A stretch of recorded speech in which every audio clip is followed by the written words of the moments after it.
Selamat malam semua masyarakat Indonesia.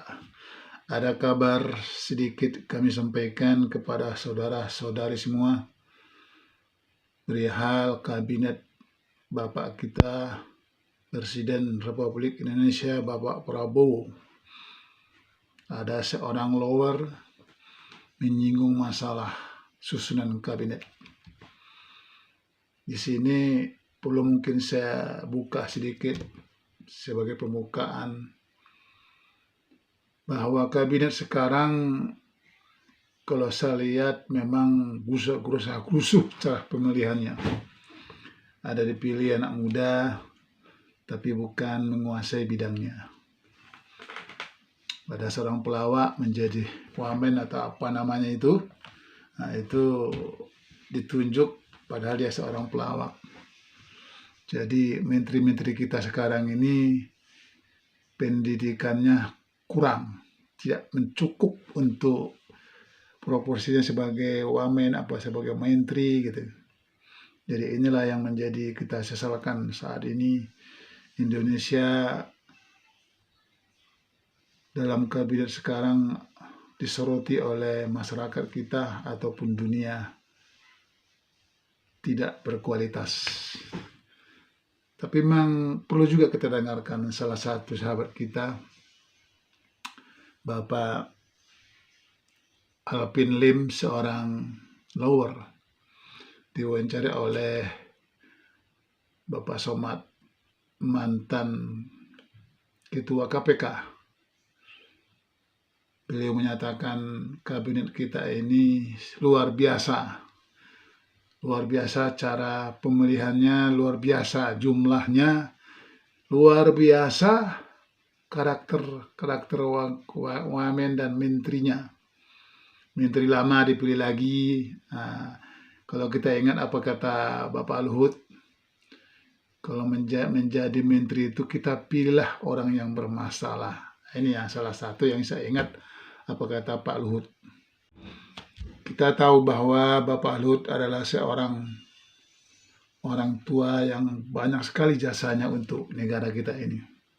Sejak dia aktif menjadi tentara dan aktif berapa kali menteri, selalu dipilih oleh presiden-presiden terpilih karena beliau adalah tokoh-tokoh yang masih ada pada saat ini, yang selalu berjuang mempertahankan NKRI. Itulah sekedar pembuka dari kami untuk jelasnya apa kata Bapak Alvin Lim. Coba kita dengarkan dan jangan lupa nanti kalau Bapak Ibu menyukai video kami ini, jangan lupa subscribe, like, komen, dan share. Demikian info dari kami. Semoga bermanfaat. Tujuan utama adalah acara kita ini agar kita ke depannya lebih baik lagi. Kalau kita lihat sekarang kondisi ekonomi masih belum memadai, masih berputar-putar, belum ada perubahan yang signifikan. Ini yang kami lihat. Saya sendiri usaha, kalau tidak pintar-pintar mempertahankan usaha, hancur. Jadi banyak teman kita pengusaha-pengusaha tidak bisa beraktivitas lagi karena sulit sekali untuk berkembang. Daya beli masyarakat tidak meningkat. Sekarang pada saat ini di bulan November ini 2004, daya beli masyarakat sangat menurun sekali. Saya merasakan dalam 2 tahun ini luar biasa beratnya untuk berusaha. Semoga dengan dilantiknya Bapak Prabowo yang Presiden, mudah-mudahan ada perubahan minimal 100 hari ke depannya. Kita lihat dulu hasil kabinet sekarang dalam 100 hari ini bagaimana. Kita lihat nanti di 100 keduanya. Oke, terima kasih, selamat menikmati. Dan jangan lupa komen di bawah nanti, SMS komen apa tanggapan Anda tentang yang disampaikan oleh Bapak Alvin Lim selaku lawyer. Oke, terima kasih. Lanjutkan. Semua yang diangkat sebagai kabinetnya Prabowo pun, Pak, itu sorry ya, di anggapan saya ini, opini saya ya, maling, Pak. Kayak contoh Raffi Ahmad. Hal yang sepele, Raffi Ahmad, anaknya Listio, sama Sinarmas itu bikin PT bareng, Pak. Sinarmas itu IKN sekarang yang pegang Sinarmas. PSN, BSD, Sinarmas. Itu Raffi juga di situ. Dia ada anaknya Listio. Ya siapa yang mau berani sentuh? Ya kalau udah presiden situ, makanya Raffi bisa naik tuh jadi utusan. Raffi itu bisanya apa sih, ngelawak doang. Nggak ada pendidikannya. Kagak ada. Ternyata dapat gelar doktor. Gelar doktor, profesornya aja katanya gadungan. Mati nggak lu? Kan repot kalau kayak gitu. Jadi kayak saya jadi lawyer, Pak. Saya nggak pernah kuliah hukum misalnya.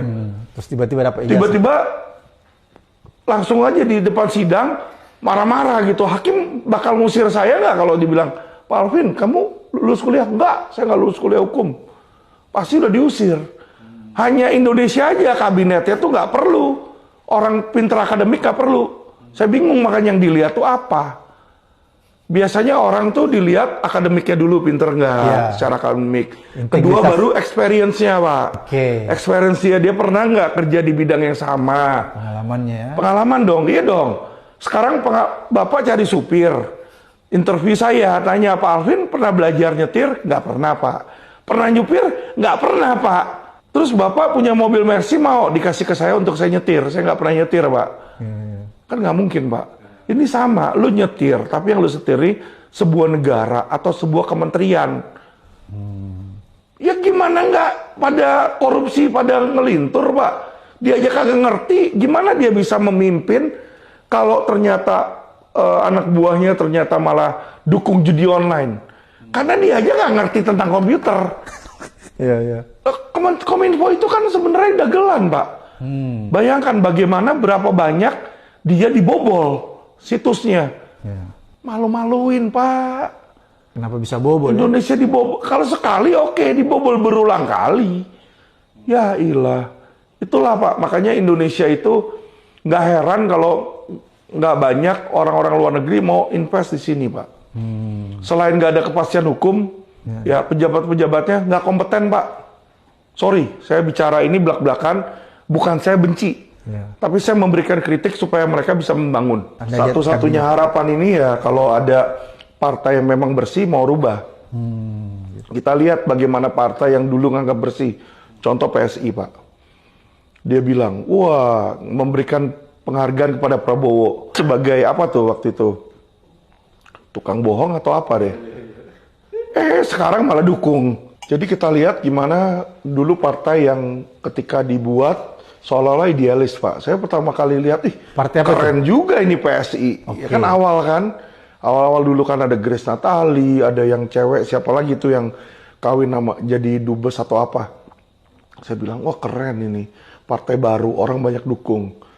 Makin lama makin ngawur. Kok ketum kasih ke Kaesang? Saya sama Kaesang oke lah, kita kenal, saya nggak ada hard feeling sama dia. Tapi kalau melihat anak kecil yang nggak ngerti politik tiba-tiba jadi ketum, kapasitas dan kompetensinya mana? Bagaimana itu partai bisa bagus? Jadi disitulah, Pak, saya lihat ya untuk negara ini jadi bagus itu susah. Jadi Bung Alvin melihat bahwa semua lembaga-lembaga negara, utamanya aparat penegak hukum, itu sama sekali sudah tidak bisa diharapkan lagi ya untuk melakukan penegakan hukum secara adil.